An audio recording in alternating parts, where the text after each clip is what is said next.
दोस्तों, आज हम आर्य समाज मंदिर में आए हैं। यहाँ पे फंक्शन है लोहड़ी का। तो ये देखिए, यहाँ पे चल रहा है, फंक्शन चल रहा है इस वक्त।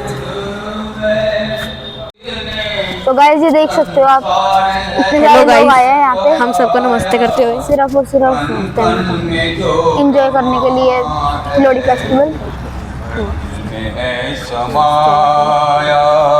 ये आर्य समाज मंदिर है। इधर हर संडे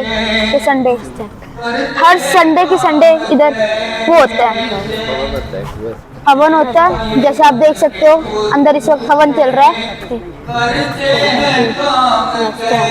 तो हवन हो चुका है। किसी फंक्शन से पहले ये हवन कराते हैं हमेशा, उसके बाद ही इवेंट या कुछ स्टार्ट करते हैं। तो ये देखिए,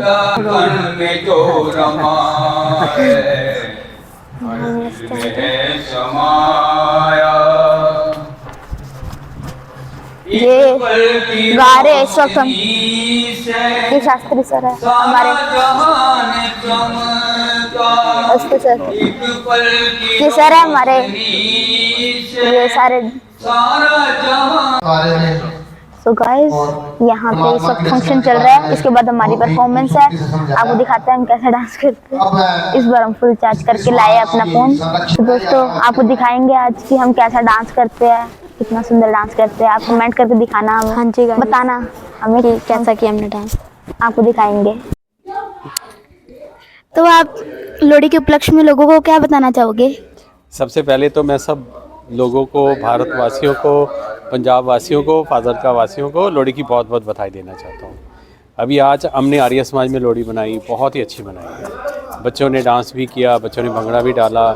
हमारे संरक्षक श्री सुशील वर्मा जी ने दुल्ला भट्टी के बारे में बताया, और हमारे पुरोहित जो प्रेम नारायण जी थे, उन्होंने इसको भूगोल के साथ जोड़ा कि लोहड़ी की क्या इम्पोर्टेंस है, हम लोहड़ी क्यों मनाते हैं। इसमें सर्दी वापस जानी शुरू हो जाएगी, गर्मी आनी शुरू हो जाएगी।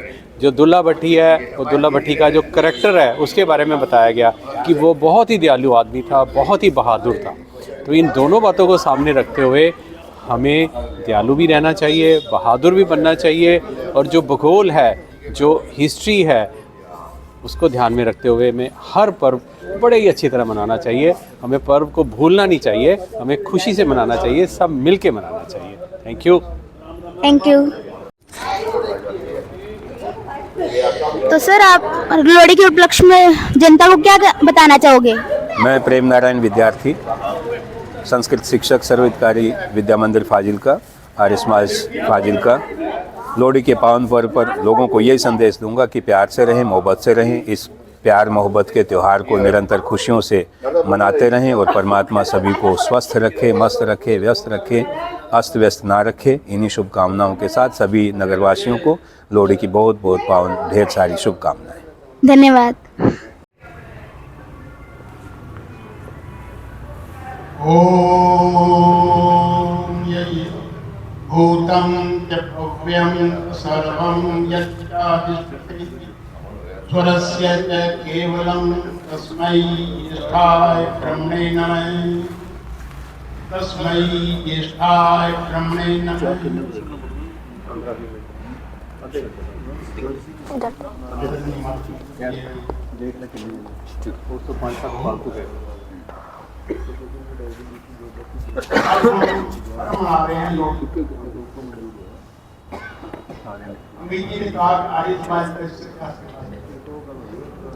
यहाँ भाग का नाम आता, वहाँ आर्य समाज अपने आप आ जाता है। स्वतंत्रता दिलाने के लिए सबसे पहले कार्य किसने किया? आर्य समाज ने। जितने भी हमारे क्रांतिकारी पैदा हुए, उन सब में प्रेरणा स्रोत जो स्वामी दयानंद रोनी का आया है। हमारा सौभाग्य है कि हम उस देश में पैदा हुए हैं जहाँ पर समय समय पर पर्व मनाए जाए, और उन पर्वों का महत्व ये होता है कि हम जितने भी यहाँ पर जितने दुख तकलीफ देश में हर किस्म से, हर तरीके से ये पर्व मनाया जाता है। और जहाँ तक पंजाब का संबंध है, यहाँ पर लोहड़ी का बहुत ही महत्व है। मंत्र का निकेत तो ये वास्तु के थोड़ी तो कहते हैं कि ये अब हमने पढ़ा भी होगा और सुना भी होगा, मैंने ग्रुप में डाला था भाई। चांद तारे हम हैं ऋषि दयानंद, अब तक ऋणी तुम्हारे, चमके जब तलक ये तू बजवा चांद तारे। भूम्ना पृथिवी वरुणा तस्यास्ते पृथिवी देव यजनिष्ठे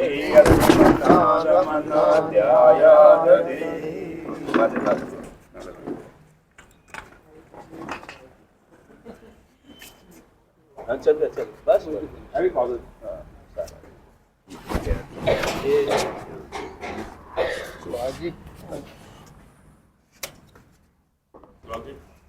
एक मिनट अंदर आ जाओ, एक मिनट अंदर आ जाओ।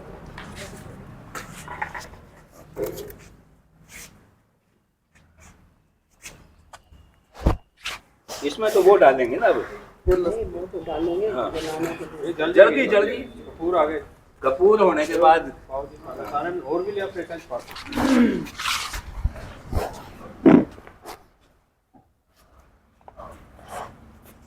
So guys, एक बार थोड़ा चल हाँ जी।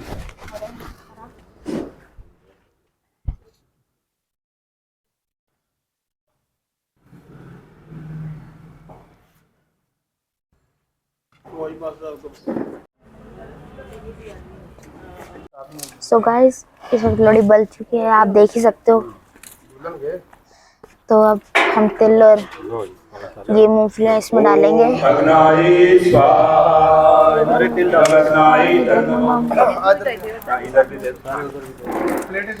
इस वक्त हम मंत्र गा रहे हैं और इसके अंदर कर रहे हैं।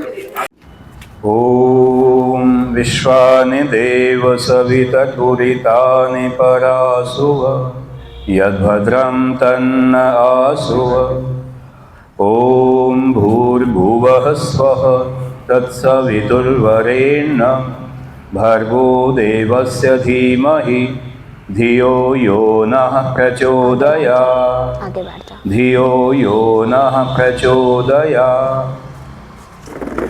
आर्य समाज और आर्य श्री समाज फाजिल्का के संयुक्त तत्वाधान में आज लोहड़ी का पावन पर्व हम मना रहे हैं। मैं इस पावन पर्व की आप सभी को हार्दिक बधाई और शुभकामनाएं प्रेषित करता हूं।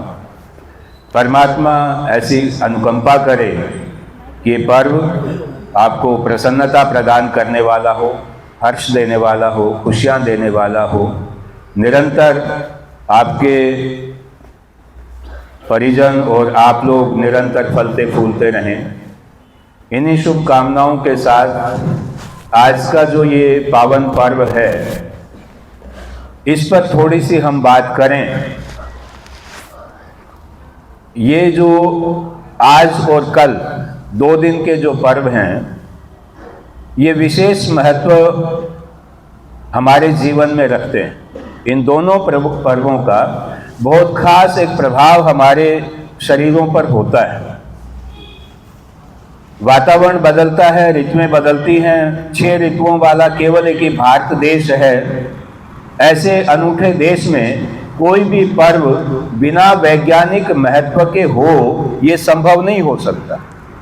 तो हमारा आज का जो ये पर्व है, ये भी और कल का जो दोनों पर्व मिलाकर के बनते हैं, मकर संक्रांति और लोहड़ी का दोनों पर्व मिलाकर के इकट्ठे हम इनको मनाते हैं। तो ये जो सूर्य हैं, ये उत्तरायण में प्रवेश करते हैं। अब तक दक्षिणायन में थे और आज और कल के समय में ये उत्तरायण में प्रवेश करें। जब पृथ्वी को हम देखते हैं तो पृथ्वी के बीचों बीच जो रेखा है, भूमध्य रेखा, उसको आधार माने तो बीच का सेंटर बन गया तो उसके आधार पर सूर्य का एक सिरा जो सूर्य की तरफ हो गया, दूसरा सिरा सूर्य के विपक्ष में हो गया, दूसरी तरफ हो गया। एक सिरे पर प्रभाव रहेगा, लेकिन जब ये पृथ्वी सीधी इसको देखते हैं तो ये भूगोल के अध्यापक बताते हैं कि ये 23 डिग्री शायद झुकी हुई है। हमारी पृथ्वी 23 डिग्री झुकी हुई है। तो 23 डिग्री झुकने से ऐसा कुछ बन जाता है, और जब सूर्य की किरण पड़ेंगी तो उत्तरायण और दक्षिणायन को इस चीज से हम समझ सकते हैं कि सूर्य यहाँ है तो उत्तर दिशा की तरफ सूर्य की किरणें उसकी सीधी पहुंच जाएंगी, दक्षिण की तरफ पहुंचने में उनको समय लगेगा और वो सीधी नहीं पहुंच पाएंगे। लेकिन सूर्य के चारों तरफ भी पृथ्वी घूमती है, तो घूमते घूमते ये जब इस स्थिति में आती है तो दक्षिण वाला हिस्सा इसकी तरफ हो जाता है और उत्तर वाला हिस्सा दूर हो जाता है। बस यही उत्तरायण और दक्षिणायन का प्रभाव है कि सूर्य की किरणें हमारे पास सीधी पहुंचती हैं। दक्षिणायन में जब सूर्य होता है तो दक्षिण की ओर सीधी पहुंचती है, उत्तरायण में होता है तो उत्तर की ओर पहुंचती है। जितना जितना सूर्य की किरणें सीधी पहुंचती जाएंगी, जल्दी पहुंचती जाएंगी, उतना उतना हमें तपिश का अनुभव ज्यादा होता चला जाएगा और गर्मी ज्यादा बढ़ती चली जाएगी। फिर कुछ लोगों ने इस पर्व को, संक्रांति को या माघी को, लोहड़ी को, कुछ दान पुण्य से भी जोड़ा। जो वर्मा जी अभी बता रहे थे कि कुछ लोग ऐसे भी थे जो लोगों की भलाई के लिए लगे रहते थे। हालांकि उनका तरीका हो सकता है कुछ ठीक ना हो, लेकिन उनकी भावना जो है वो पवित्र थी। आजकल भी ऐसा लगता है ना, आजकल भी ऐसी पवित्र भावना वाले आपको बहुत लोग मिल जाएंगे। अब कोई व्यक्ति, हाँ भाई आ जाओ, आ जाओ। तो पवित्र भावना के चलते वो लोगों का भला, लोगों का उपकार कर। अंकल, आप लोहड़ी के उपलक्ष्य में क्या बताना चाहेंगे लोगों को? बेटे ऐसा है कि लोहड़ी त्यौहार मनाते क्यों हमें? पहली बात तो ये, हम सब जानते हैं कि दुल्ला भट्टी वाला इससे जुड़ा हुआ था और उसने लोगों की बहुत मदद की, और हमें भी चाहिए कि जितनी मदद हो उसकी किसी करनी चाहिए। और दूसरी बात, हमें अपने त्यौहार जो हैं वो मनाने चाहिए, ताकि हम अपनी संस्कृति से, अपने धर्म से, अपने सभी जितने हमारी परंपराएं चल रही हैं उनके साथ जुड़ना चाहिए। हम अपनी संस्कृति आगे नहीं बढ़ाएंगे तो फिर हम खत्म हो जाएंगे। हमारी संस्कृति बचाना जरूरी है, इसलिए हमारे चाहिए ये, हम सभी को, बच्चों से भी ये कहना चाहिए कि वो ऐसे कार्य करें जिससे हम अपनी संस्कृति को आगे बढ़ा सकें। और राष्ट्र के प्रति हमारा जो सबसे ज़्यादा सहयोग होना चाहिए वो राष्ट्र के हित में होना चाहिए, राष्ट्र के कार्य में अगर संलग्न रहे, यही हमारी आशा है। और हम बच्चों से भी उम्मीद करते हैं, सभी से उम्मीद करते हैं कि वो राष्ट्र को आगे ले जाते हुए अपना मार्ग प्रशस्त करें, और जैसे वेदों में बताया गया उस वेद के अनुसार चलते रहें तो हमारा उस जीवन बहुत सफल हो जाएगा। बहुत बहुत धन्यवाद आपको सभी का। धन्यवाद अंकल।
गच्चक का तोशा खा रहे हैं।